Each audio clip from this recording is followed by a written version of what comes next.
शिवस्य नत्वा। मेरे प्रिय संपूर्णानंद के समस्त मित्र बंधुओं, आप सभी को मैं सादर प्रणाम करता हूँ।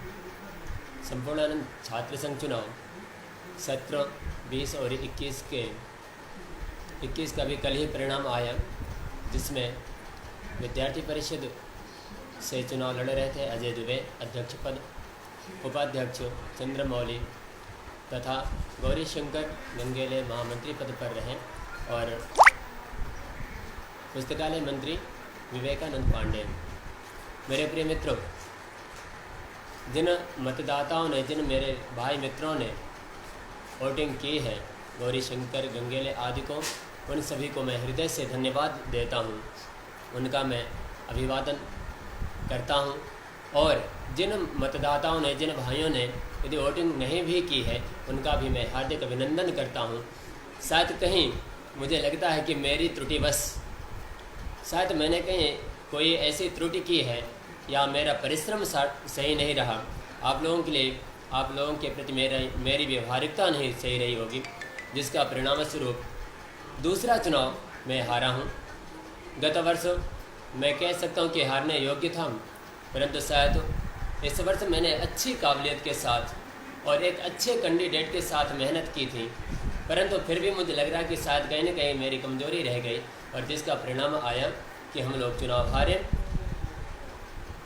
जिन मित्रों ने संवेदना व्यक्त की है हारने के पश्चात और मुझे दृढ़ता प्रदान की है, मुझे खड़े रहने का जो एक क्षमता जिनके द्वारा मुझे मिली है, मैं उन सभी मित्रों को भी सहर्ष उनकी संवेदनाएं स्वीकार करते हुए मैं उनको प्रणाम करता हूँ।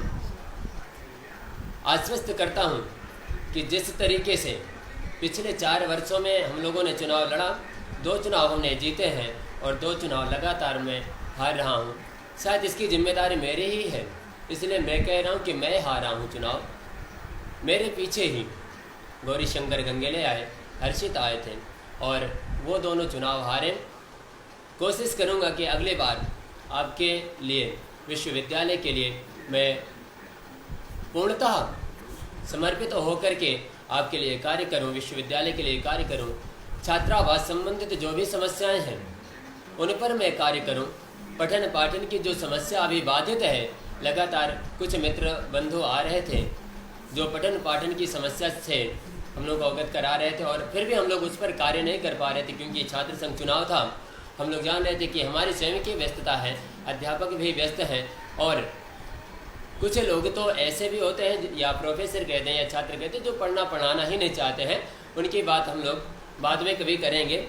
और मैं आपको आगाह करता हूं कि 75% अर्थात 75% की जो उपस्थिति अनिवार्य है, उसको लागू करवाने की पूर्णतः कोशिश करूंगा। और मेरे प्रिय मित्रों, छात्र बंधुओं, आप सभी से निवेदन है कि आप विश्वविद्यालय में अधिक से अधिक समय दें, ताकि मुझे लगता है कि एक सुयोग्य व्यक्ति का, सुयोग्य छात्र संघ पदाधिकारी का आप चुनाव कर सकें।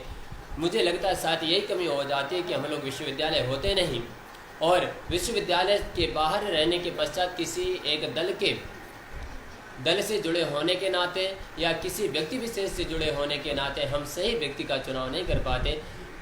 इस कारण से भी ये समस्याएं आती रहती हैं, लेकिन जो पदाधिकारी नवनियुक्त हुए हैं वो सभी सुंदर हैं और मैं उन सभी को शुभकामनाएं देता हूं। उनको विश्वविद्यालय के प्रति कार्य करने की, यदि वो कार्य करने में आगे बढ़ते हैं तो मैं उनके साथ रहूँगा, ऐसा मैं पूर्णतः आश्वस्त उनको करना चाहता हूँ। इसी के साथ मैं अपने वाणी को यहीं पर विराम करूँगा और पुनः हम लोग मिलते हैं नवरात्रि के पश्चात। धन्यवाद महाराज।